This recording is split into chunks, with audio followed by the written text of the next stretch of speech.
Okay, this is the FTX Zorro. This is running an 8.4 volt nickel metal hydride pack. I did that because the standard NIM pack that comes with it is actually a little bit too light. The setting on the rear suspension is as soft as I can make it, and it seems a bit stiff.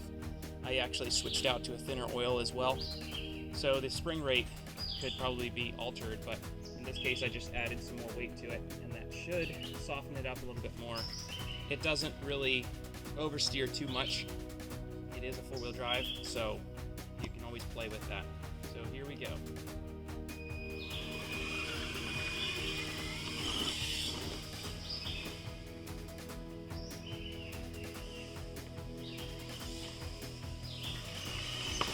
Overall, it feels very neutral.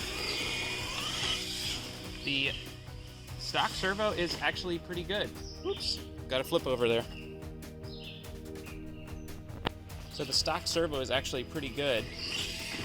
It is it's not too slow or seemingly too weak.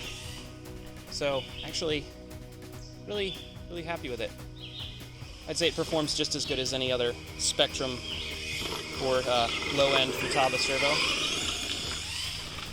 But this truck is the one thing I'll say for it right off the bat, because of that long travel rear suspension, it tends to actually have a lot of absorption on the big jumps. So that long travel suspension extends a lot in the air, as you can see, and what that means is it's going to meet the ground sooner than, say, a typical independent suspension. And you see right there, I leveled it out just by giving it a bit more throttle in the turn, or in that jump. But really well set up. It's hard to get it kind of to flip over even. And I thought it actually would have been a lot more tipsy because of this chassis design. But most of the time when it rolls over, it actually ends up on its wheels. And I've already done that a couple times. So that's kind of surprising.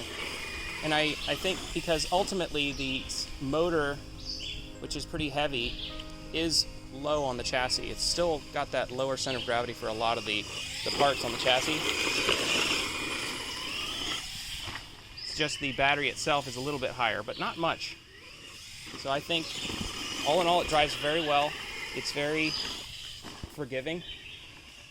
It doesn't tend to oversteer really badly. I did switch the rear sway bar to a softer setting as well, so it makes it a bit more neutral. And switching over to a thinner oil in the back did help with the responsiveness. So, I mean, I'm not a pro, so to me this drives just as well as an independent rear suspension. And I like it because it tends to have more of a scale look. So that's pretty cool. So anyway, I'll just be quiet and you can enjoy this truck running